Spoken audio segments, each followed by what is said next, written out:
If you're working and living in South Africa, it's often quite difficult to justify the expenses needed for touring Europe and America, as the rand seems to mean less to the world as time goes by. But for those who have already caught the travel bug, there are still innovative ways to stretch the budget without compromising time, enjoyment, and the overall experience. Finding someone to travel with is the best way to save money on accommodation, food, and transport costs. I'll be taking you on a 4-part series on how to make the most of a once-in-a-lifetime trip to London and New York without breaking the bank. If you've traveled before, you'll already know that booking your airfare can often be the most expensive part of your trip, but never take for granted the power of negotiating. Nowadays, the internet has made it possible to find the right tickets, but often at the wrong prices.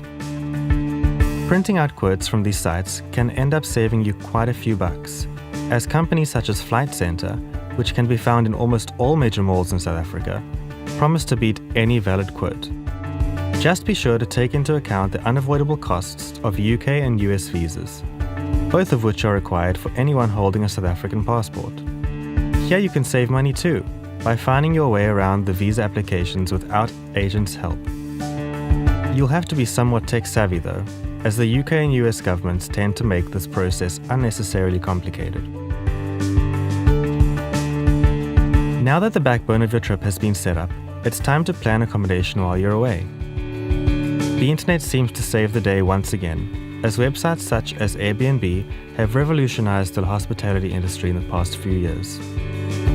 Although you'll almost certainly find a cheaper motel somewhere on the outskirts of the city, no one wants to worry about bed bugs and that suspicious smell coming from the bathroom. Instead, try looking for a place nearer to the end of the tube or subway line. Although you won't be in the city centre, a 30-minute commute from the nearest station isn't all that bad considering the astronomical room rates expected in the city.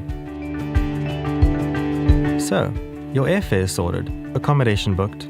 The next step is to plan your itinerary. An experienced traveller knows to plan roughly when it comes to places to visit and things to do, as travel plans need to be flexible for when the unexpected happens. And when travelling, the unexpected is inevitable. In part 2, I'll be taking you through what London has to offer for those on a tight budget, including its rich history, culture, and landmark buildings.